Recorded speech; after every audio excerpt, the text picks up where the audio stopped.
I'm Abby Cohen, and this is the last chat or interview, whatever you want to call it, that I will be doing, because I want to draw a line under this and move on, not be constantly reminded of what happened 12 years ago with my marriage breakdown. I do feel saddened by the news that I've read, purely because any relationship that does come to an end is sad, because there's others involved, like children and family and so on. But unfortunately, their marriage breakdown draws attention to me because of the nature of our split 12 years ago, and that's what I want to draw a line under. I don't want to be reminded of what happened. I've moved on. I'm bored of seeing it. I'm bored of seeing my name in the press because of Ben's kind of, current relationship or split. Enough's enough. I'm done with it. It's been a really tough 10 years. I've had loads of obstacles to overcome personally, because I was so hurt by what happened. And it's old news now. It's gone. People are fed up of hearing it, I'm sure, as I am, and everyone else. And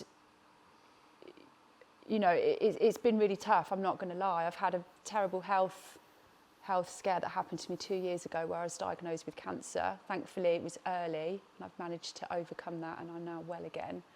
So I guess the only thing I can take from such a negative, sad situation is that I have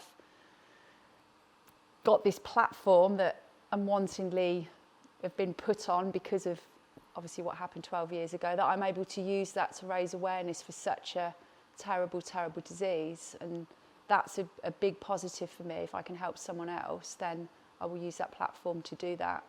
If I hear the music to it, it does give me kind of PTSD slightly. I don't particularly like listening to it if it's on in the...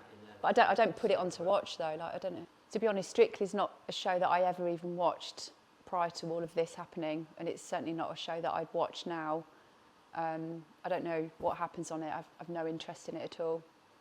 I just find it fascinating that the attention is still on what happened so long ago, when it's so not relevant to me, my family, my friends, or anyone. And I just find it remarkable that I'm asked every year my opinion on something, and I've never said anything.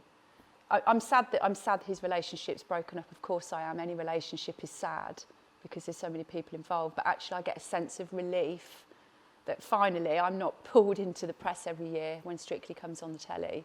The curse and all the chat that goes with it, it's done. It's boring to me now.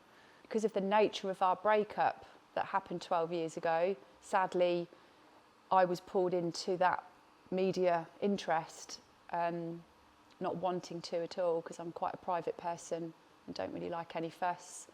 It has been a really tough 10 years, I'm not going to lie. It's been hard. I've had to rebuild my life, make a home, start a career. And then I got poorly. I had a terrible year 2 years ago where I was diagnosed with bowel cancer. So I went to see my GP, and she sent me off for a scan, and fortunately it came back with really bad news. So it was a really scary time. It wasn't very pleasant, and I've managed to come out the other side, and I'm okay.